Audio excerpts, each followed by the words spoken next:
وسلم کا اسی پہلے آسمان پر ایک گزر ہوا کچھ لوگوں کے پاس کہ جو کاشت کی فصل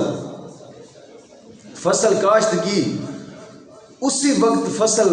پک گئی اور اس کو کاٹ کر اٹھا لیا، جیسے ہی کاٹ کر اٹھاتے پھر وہی فصل اسی طرح بن جاتی تھی، پھر وہ اسے کاٹ کر اٹھاتے پھر وہ فصل اسی طرح بن جاتی تھی،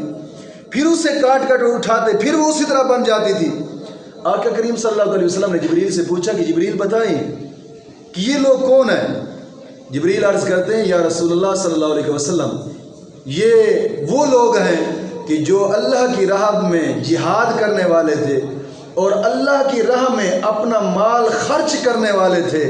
کہ اللہ رب العزت نے ان کو ایک نیکی 7 گنا تک بڑھا دی، ان کی ایک نیکی کو 7 گنا تک بڑھا دیا، اور جو مال خرچ کرتے تھے 1 روپے کو 7 گنا تک بڑھا دیا، کیونکہ رب نے فیصلہ فرمایا ہے قرآن کریم میں مثل الذین ينفقون اموالهم فی سبیل اللہ کمثل حبۃ انبتت 7 سنابل فی کل سنبلۃ 100 حبۃ واللہ یضاعف لمن یشاء واللہ واسع علیم۔ اللہ فرماتا ہے ہم ان لوگوں کی مثال دیتے ہیں جو اپنے مال کو اللہ کی راہ میں خرچ کرتے ہیں، ان کو اللہ رب العزت ایک دانے کے بدلے 100 خوشے اگیں گے ان کے، اور ہر 100 خوشے میں سے 100 دانے ہوں گے جو اللہ رب العزت اس آدمی کو عطا فرمائے گا جس نے دنیا میں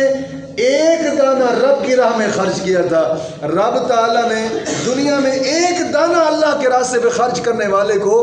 100 گنا عطا فرمایا، اور رب تعالیٰ اس کو جنت میں جنت کے 100 دانوں میں سے 7 گنے بڑھا کر اور زیادہ عطا فرما دے گا۔